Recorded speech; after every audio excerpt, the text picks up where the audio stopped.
नमस्कार, मैं हूं शशि तुषार शर्मा और आप देख रहे हैं चुनावी खबरों पर आधारित हमारा खास बुलेटिन। सबसे पहले आप दिन की बड़ी चुनावी खबरों को संक्षिप्त में जान लीजिए, जिसके बाद हम आपको बताएंगे कि खबरें खास हैं क्यों और इनके राजनीतिक मायने क्या हैं। 5 राज्यों के एग्जिट पोल आने के बाद क्या है सियासी माहौल, इसकी चर्चा करेंगे। टीएस सिंहदेव के किस बयान से बढ़ सकती है भूपेश बघेल की टेंशन, इसके बारे में भी आपको बताएंगे। मध्य प्रदेश में बीजेपी को प्रचंड बहुमत के अनुमान के बाद शिवराज सिंह चौहान के भविष्य को लेकर क्या कयास लगाए जा रहे हैं, इस पर भी चर्चा होगी। क्या तेलंगाना में ढहने वाला है केसीआर का किला, इस पर भी हम बात करेंगे। और विधानसभा चुनाव के नतीजे आने के बाद इंडिया गठबंधन का क्या होगा, इस पर भी नजर डालेंगे।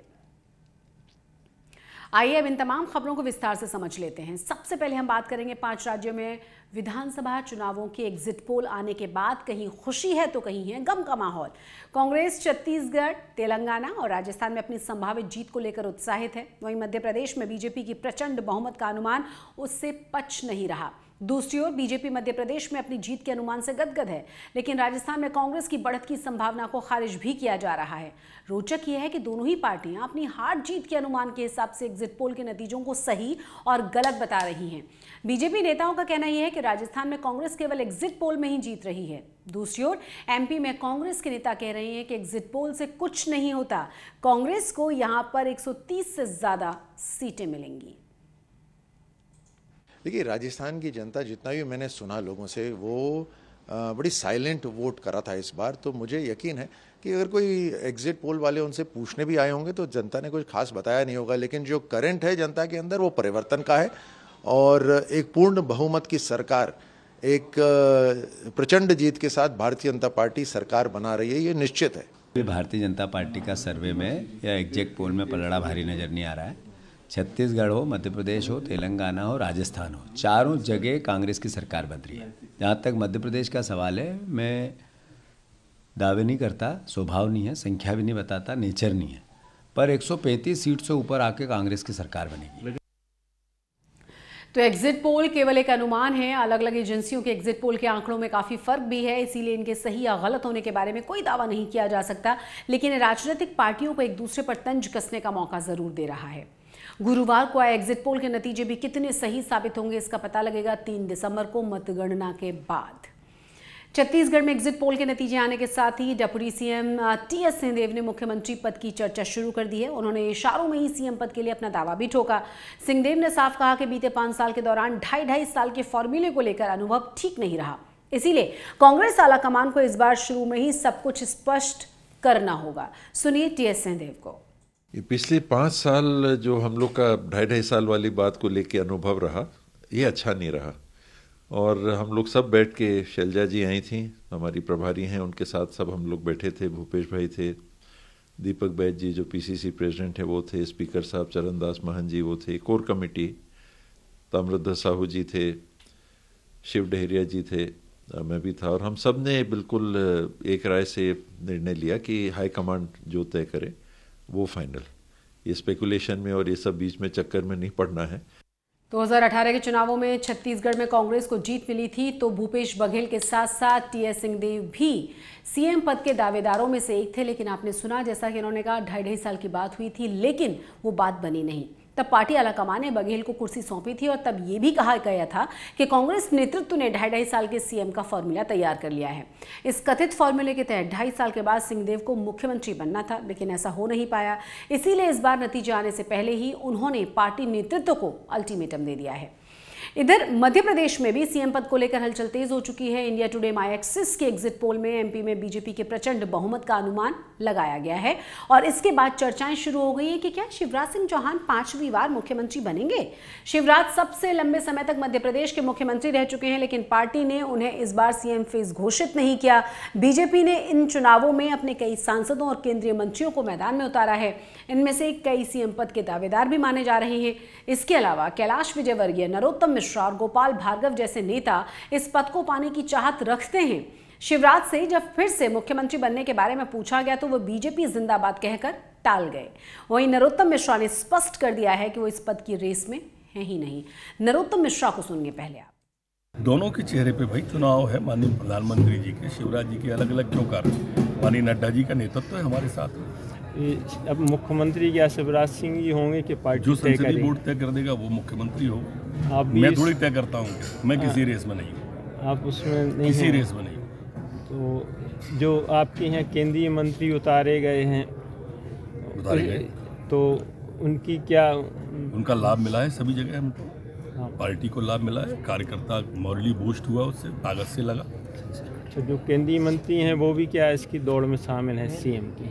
जो भी दौड़, मेरे को पता नहीं आप कहाँ से दौड़ लगवा देते हो। हमने कहा कि सब मानते हैं कि केंद्रीय नेतृत्व जो तय करेगा वो सर माथे होता है। मध्य प्रदेश में इससे पहले के चुनावों में सीएम पद को लेकर कोई संशय नहीं था, क्योंकि पार्टी शिवराज सिंह चौहान के चेहरे को आगे करके चुनाव में उतरती थी। इस बार पार्टी सामूहिक नेतृत्व और पीएम मोदी के चेहरे को आगे करके चुनाव लड़ी है। शिवराज सिंह चौहान को साइडलाइन करने की अटकलें भी लगाई गई, लेकिन यदि चुनाव के नतीजे एग्जिट पोल के नतीजों से मेल खाते हैं तो इसमें कोई संदेह नहीं है कि इसमें सबसे बड़ी भूमिका है लाडली बहना योजना की।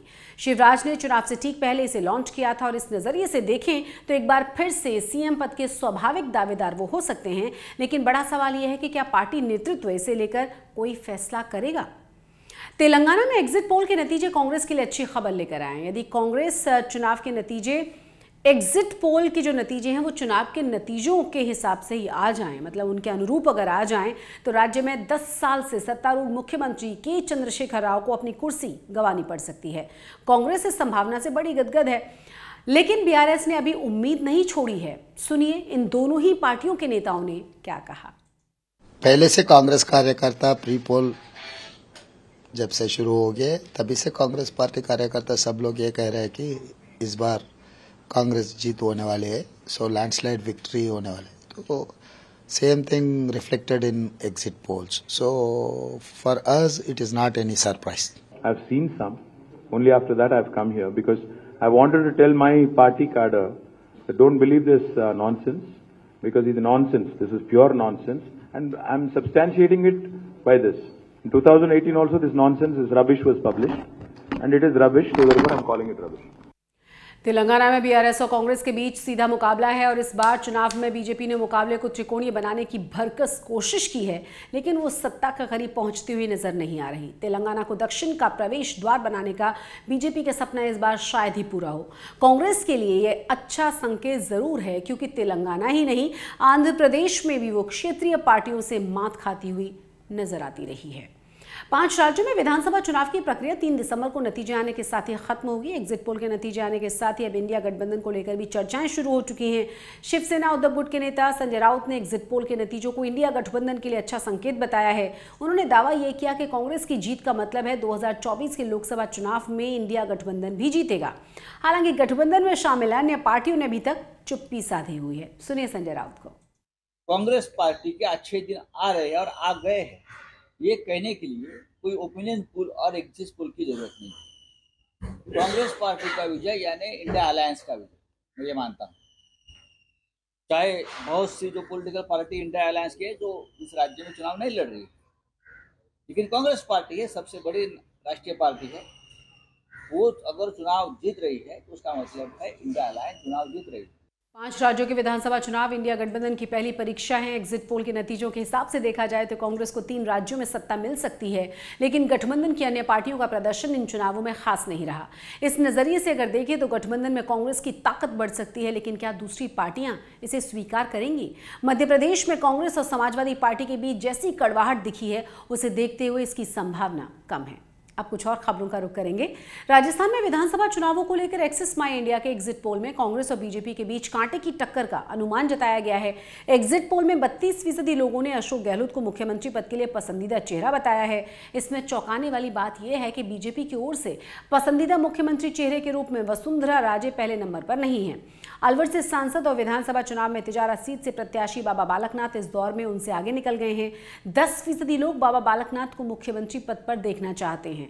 9% लोगों ने वसुंधरा राजे को पसंद किया है मुख्यमंत्री के तौर पर। राजस्थान के योगी के रूप में मशहूर हो रहे बाबा बालकनाथ ने अपनी छवि यूपी के सीएम योगी आदित्यनाथ की ही तरह बनाई है। उनके आक्रामक तेवरों के कारण वो अक्सर ही सुर्खियों में रहते हैं। बिहार में चाचा पशुपति पारस और भतीजे चिराग पासवान के बीच घमासान खत्म नहीं हुआ, कोई नया बात भी नहीं है ये। जब से रामविलास पासवान की पार्टी एलजेपी में दो फाड़ हुआ है, तभी से दोनों के बीच एक दूसरे को लेकर शहमात का खेल जारी ही रहता है। इसी बीच चिराग पासवान की पार्टी लोक जनशक्ति पार्टी रामविलास ने बड़ा ऐलान किया है। पार्टी ने दो टूक कह दिया है कि चिराग पासवान बिहार के हाजीपुर से 2024 का चुनाव लड़ेंगे। ये सीट चिराग के पिता और पार्टी के संस्थापक दिवंगत रामविलास पासवान की गढ़ मानी जाती है। संसद में हाजीपुर का प्रतिनिधित्व चिराग के चाचा पशुपति कुमार पारस कर रहे हैं। वो अभी राष्ट्रीय लोक जनशक्ति पार्टी का नेतृत्व कर रहे हैं। एलजेपी के संसदीय बोर्ड के अध्यक्ष हुलास पांडे ने एक स्थानीय न्यूज चैनल को बताया कि हाजीपुर के लोगों ने चिराग को चुनने का मन बना लिया है। हमारे नेता वहां से लोकसभा चुनाव लड़ेंगे। वर्तमान में चिराग संसद में जमुई लोकसभा सीट का प्रतिनिधित्व करते हैं।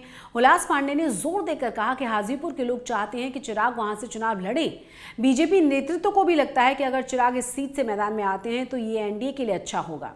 बीजेपी नेतृत्व ने आश्वासन मिलने के बाद ही हम दावा कर रहे हैं। वहीं इस घटनाक्रम पर पशुपति पारस की पार्टी आरएलजेपी ने करारा पलटवार भी किया है और आरएलजेपी ने कहा है कि अजीब है कि चिराग की पार्टी हाजीपुर सीट पर दावा कर रही है। चुनावी खबरों के हमारे इस खास बुलेटिन में फिलहाल इतना ही, लेकिन चुनाव से जुड़ी हुई तमाम जानकारियों के लिए और हर दिलचस्प अपडेट के लिए आप सब्सक्राइब कीजिए चुनाव आज तक को। नमस्कार।